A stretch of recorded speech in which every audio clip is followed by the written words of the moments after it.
asked me to be on here. I feel honored. We got to connect on your podcast last week, and it was so much fun. So I'm so excited that we were able to hop on again.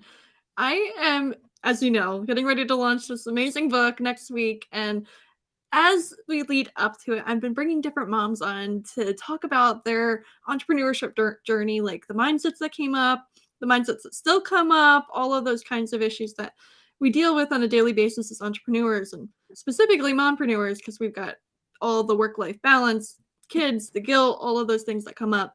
So I'm excited to chat a little bit about that today with you. So tell us a little bit about your business and how it came to be. Yeah, so I am the creator of the Parent Toolbox, and my mission behind that is to help parents build up their own toolboxes with therapeutic techniques and other approaches so that we can be more proactive with our kids' health, mentally, physically, and emotionally.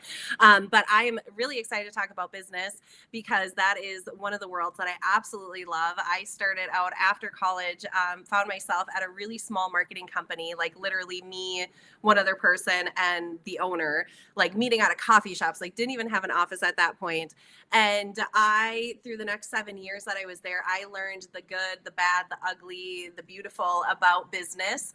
And so I love connecting with other moms who are trying to launch something, or maybe are in the beginning stages, or maybe they're just trying to up level.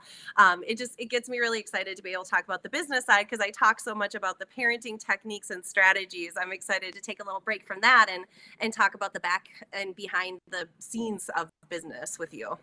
Yeah. So what were some of your mindsets that came up when you were starting your business? I know, like, for me, I had, like, I was never going to be good enough. I didn't have experience. So, like, I should be spending time with my kids instead of working on my business. Like, there's so many. So I'm curious what some of yours looked like.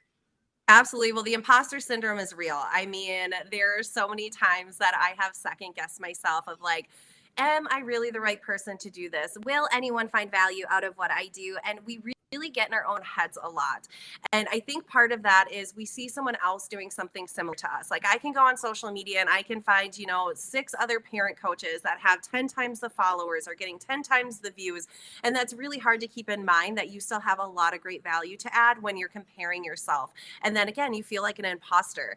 But I always like to remind people that if you go to the grocery store and you go down the bread aisle, think about how many companies sell bread, right? Like it wasn't that one company created it and then the other bread companies were like, wow, they already got the market. I guess I'm not going to go out because, there's already one thing of sliced bread out there. No, they all have something different to offer. They have different price points. They have different flavors. They have different target markets. And so really just trying to remind yourself that you do add value. And I think part of that can be too, is that because we know so much about what we do, we think it's kind of second nature for everyone else. And we don't realize the amount of value that we hold. But then when you hear from people like, wow, I never knew this before, like that was so great, like thank you for sharing, like it just kind of gives you that reminder of like, again, you have something special to offer. And even though we can have those days where we feel like an imposter or we feel like we're not good enough to do what we're doing, like we truly are. We just need to keep it in perspective. Oh, yes. When I first started my first business, I had this really difficult time, and it still comes up as like, this is my chapter 1, and I'm comparing myself to somebody else's chapter 20 or 25 or 30. Like just 2 weeks ago, I went to Podfest, and there were people there that have been doing podcasts for 13 years, for 10 years. And I came home and I was feeling really defeated. And I told my husband, he's like, Alyssa, he's like, you were 13 years old when some of these people started their podcasts.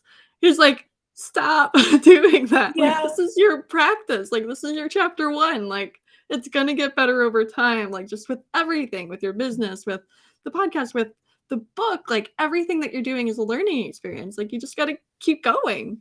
Absolutely. And It's funny that you say that because like we forget that, right? Like, of course you weren't going to start a podcast when you were 13, in business and things like that. And I was at a networking event recently and someone had mentioned, I've never watched her, but I know a lot of other people do, like Yoga by Adrienne or something, I think is her name. She's on YouTube. She's super successful now, millions of views.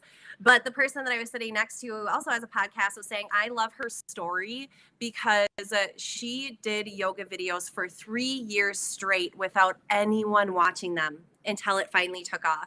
And so sometimes we need to keep going and create that consistency and not base our success off of one thing or one event. Like, we need to keep learning from those quote unquote failures so that we can continue to grow and really reach that next chapter in our story.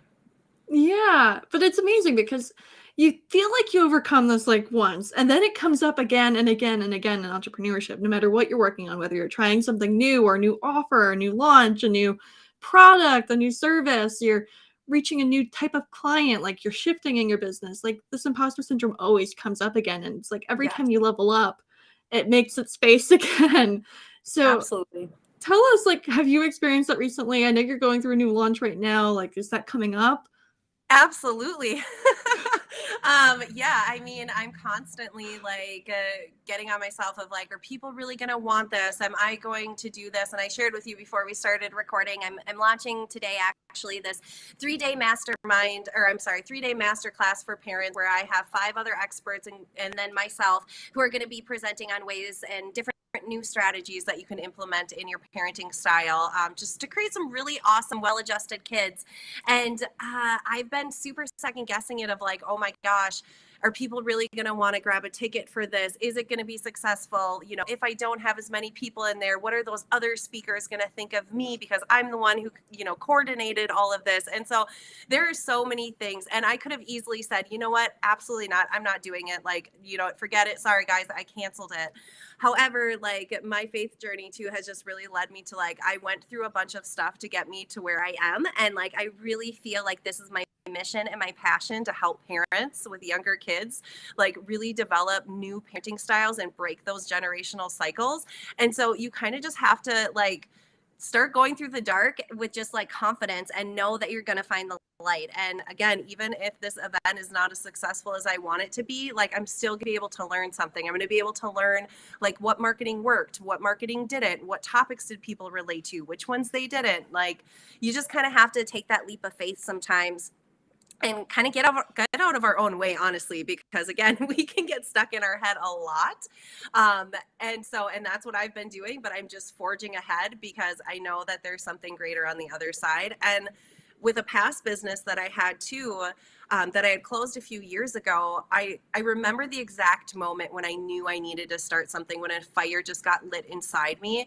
And the thing that kept me going, even though I said I never wanted to own a business, the thing that kept me going was I don't want to look back and say, what would have happened if I would have started? Because I didn't want to regret not starting something when I had that much passion and that much fire inside me to do it, because I was scared. And I learned a lot of things I would do differently for sure, but it was still great lessons that I learned and a great experience that I had. Yeah, I think we might have talked about this on your podcast, like the feeling when you feel scared like that, like you have to go back and reconsider. It's like, what's the worst thing that's going to happen? Because that is never like a bad thing when it does. It's always like something when you think about it all the way through. It's like, okay, yeah, so what if that happens? Like, this is what I do. And you take the power back. Like when you Yeah. feel all these fears around what you're creating or what you're doing when you're going into something new, having the Yeah. power to say like, yeah, this is the plan B if that doesn't work out. And then you feel like, okay, I could take a step forward and do that then.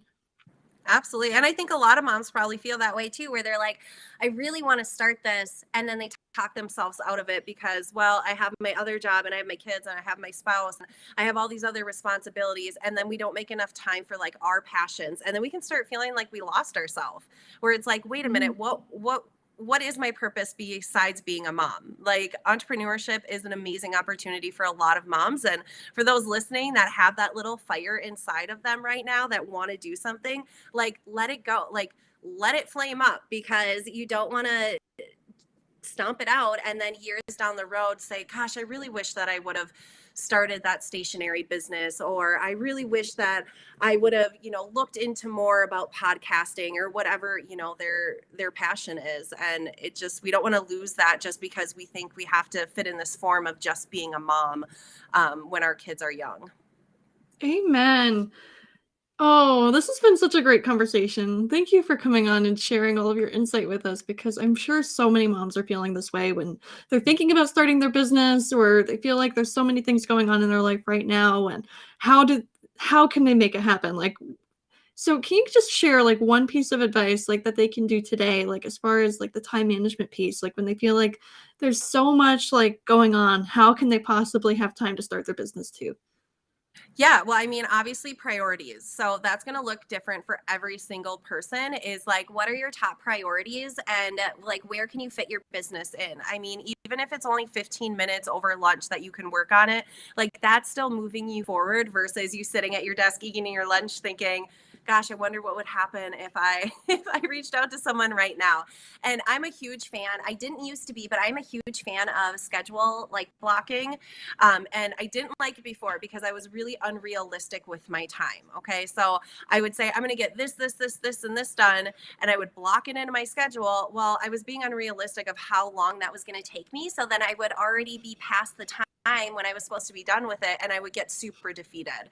So definitely like be realistic with your time.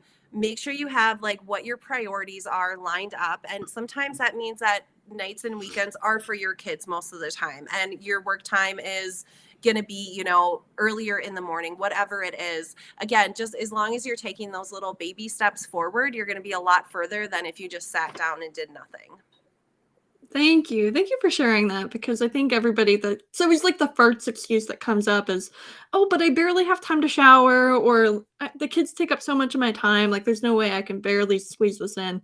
I'm a big Yeah. believer in like, we're not using our time correctly either. Like, there's a lot of time, but it's how are you using it? Because, like, once I realized I was spending so much time on TikTok or watching Netflix and stuff like that, it's like that's the time that I could be using to move the needle on my goals or bring something to life that I've been dreaming about forever and taking that Yeah. inspired action. So like Mhm. once you have those priorities, like you said, and no, wait, like I'm actually not using my time the best way that I could be, then you're able to say like, wow, there's a lot more time in the day than I thought there was. Like Yeah. it's Yeah. amazing. And some of that business stuff, I mean, I know that this comes up a lot with moms with like the self-care is that we don't think that we have time for ourselves. But like when I started my essential oil business, which is a part of the parent toolbox, I did it as a hobby because I want to get out of the house and make my husband stay home. And so like a hobby actually ended up like fueling part of my business then I didn't even know was going to happen, but it was making that time for myself and what I wanted and my passions too. And that can really help fill that self-care cup as well. Yeah, that's so great. Thank you again for coming on here, Angie. Can you just share with everybody again what your masterclass is and where they can join? Because it sounds amazing and I think everybody could use it. Oh, well, thank you. Yes, the masterclass, Build Your Parent Toolbox 3-day masterclass is going to be March 8th through the 10th virtually online. And so we're going to have 6 sessions talking about different strategies from everything from understanding your kids' emotions to how to have difficult conversations like the sex talk with them, to, you know, how to really raise like a spirited child and what if you have an anxious child. And so it's going to be all online for those 3 days. Everyone has access to it for 7 days after the event ends. And you also get a free gift with your ticket, which early bird pricing is up right now. And you can go to the parenttoolbox.info/masterclass to find out more. Awesome. Thank you again for coming on here, Angie. It's always a pleasure to connect with you. And You too. everybody, go get access to the masterclass because there's so much value packed in it. And of course, stay tuned for 10 days from now. We are launching Welcome to the Room Mama, and go get the book. It's only 99 cents on Amazon, so you can't miss it. Thank you again for tuning in, everybody, and we'll be on